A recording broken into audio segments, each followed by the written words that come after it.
based on Harlan Coben's fictional novel of the same name. Fool Me Once is a Netflix suspense thriller that deals with two puzzling murder cases that are interconnected.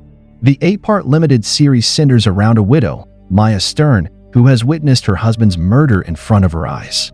However, confusion arises after the tragic loss when her husband mysteriously appears on her nanny cam. It takes a toll on Maya's psyche when she finds out that the people she should call her family aren't actually her well-wishers. Let's take a dive into the story to find out if Maya's husband is dead or alive. Fool Me Once opened with Joe Burkett's funeral, where his widow, Maya Stern, grieved her husband's loss. She was a military pilot who trained rookie pilots after losing her job in the military. Joe Burkett was the eldest son of the Burkett family, who owned a chain of companies under Burkett Global Enterprises. After blissfully living a married life for years, one day, Joe got killed in a robbery at night in a local park. However, Joe's mother, Judith, didn't trust that her son was killed by some mere thugs and had her suspicions about Maya. Meanwhile, while Maya grieved her loss, she was also worried about her little daughter, Lilly, whose responsibility was completely on her shoulders. One day, Maya's friend asked her to set up a nanny cam in Lilly's playroom so that Maya could keep an eye on her. Maya thought it was a good idea, so she set up the nanny cam and found something that shook her to the core. She found her dead husband, appearing in the footage, cuddling his daughter. Maya freaked out and talked to Isabella, the nanny who looked after Lilly. She asked Isabella to tell her if she had ever seen Joe walking inside following his death, to which Isabella denied seeing anything on the footage and pepper sprayed on Maya's face. She also took the SD card and took off. Maya was utterly confused, but deep inside her heart, she knew that her husband was dead and that there was no way he could have come back alive. On the other hand, we saw a detective named Sammy Kears, who was hired by Judith Burkett to look into Joe's death. Sammy was dealing with his own health issues like repeated blackouts, tremors, and headaches in the meantime. He used to be an alcoholic, but he had been sober for a few years. However, while dealing with his own problems, Sammy was also focused on this case. He interrogated Maya, who described the entire scene of the murder case while also mentioning the gun used in the murder because of the similar gun she had previously used in combat. Meanwhile, while doing his digging up, Sammy also found out that Maya had lost her sister just before she lost her husband. Her sister Claire, who was investigating a medical scam committed by Burkett's pharmaceutical company, got killed after unraveling some dark mysteries surrounding the Burkett family. Meanwhile, Maya was discharged from military service because of some bold choices she made in previous combat. She exploded a car full of assailants and an innocent civilian, whom she believed died as collateral damage, but the media didn't leave her in peace after knowing that Maya had killed a civilian. The videotape involving the explosion was leaked into the media by a whistleblower named Corey on his website, which made the matter worse. But with the help of Claire, who knew Corey and worked with him on the investigation of Burkett Pharma, she asked him to release the video without the audio tape. The audio tape involved Maya deciding to fire at the car without a heads-up from her team, which could have destroyed her career for good. But thanks to Claire, Maya suffered only a bit and got pulled from the battlefield. Finally, with the help of Corey, the whistleblower, and his and Claire's investigation, Maya learned that Burkett Pharma was producing medicines that were killing a lot of people, including children, all over the world. Even after all this, the Burketts were getting away with their crimes only because of their power and wealth. However, Claire came to know about it all and managed to gather evidence against the fraud to her family. But before she could reveal anything, Joe Burkett killed her and made the crime scene look like a burglary. Throughout the series, it was a staggering question of whether Joe was dead. After his mysterious appearance on the nanny cam footage and Isabella's questionable behavior, we thought Joe had probably faked his death to frame his wife, Maya. Still, the truth was even darker than we could imagine. Judith, who had suspicions about Maya, asked Isabella to hack the nanny cam and show Maya that Joe was still alive so that Maya could reveal the truth about her son's death. But Maya was not an easy player. She investigated and found out that Judith tasked Isabella to scare Maya, who had suspected the actual cause of her son's death. One day, Maya followed Isabella and caught her red-handed.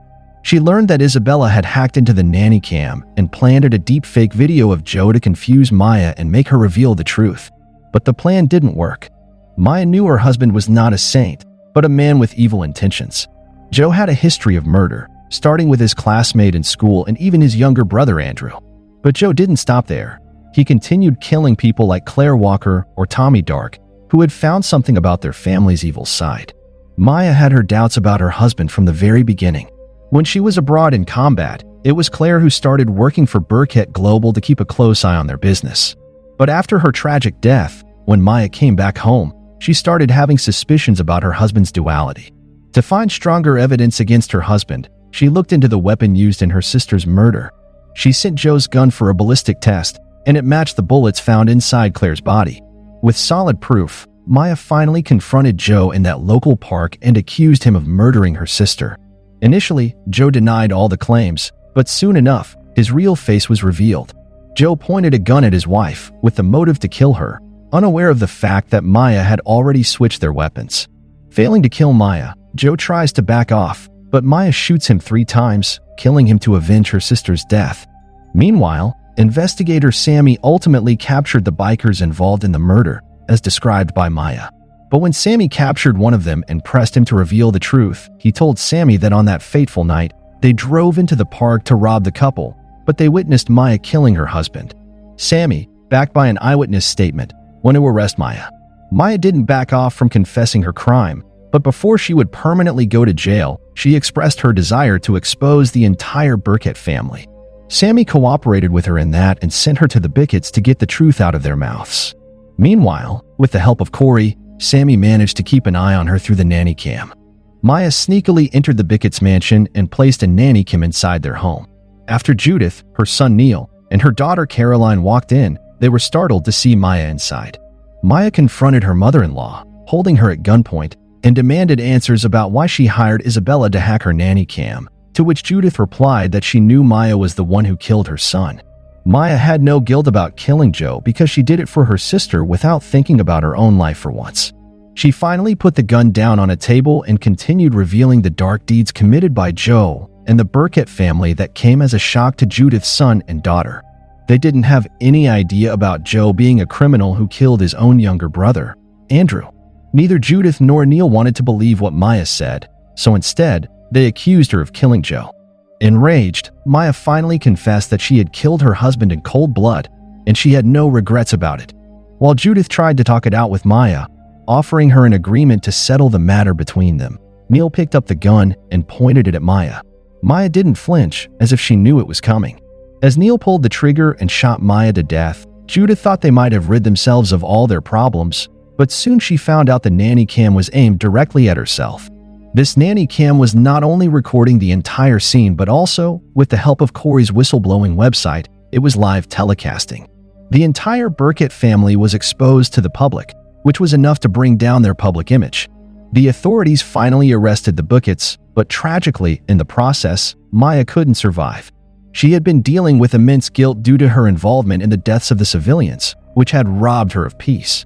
Moreover, murdering Joe was also killing her from within, so she chose to risk her own life to expose the crimes committed by the Burketts. Her self-sacrifice devastated Officer Sammy as well as Corey. In the concluding scenes of Fool Me Once, we see that 18 years have passed and Lilly has grown up to be a lady. Officer Sammy had become well acquainted with Maya's family and also got along with Claire's husband, Eddie. Together, they came to a hospital to see Lilly, who had just given birth to her daughter. Lilly didn't become anything like the Bicketts, but she was raised by her uncle, Eddie, with the principles of her mother. She missed her mother a lot, so after giving birth to her baby girl, Lilly named her Maya to bring her mother's existence back to their family. Fool Me Once, a limited series concluded with a happy ending.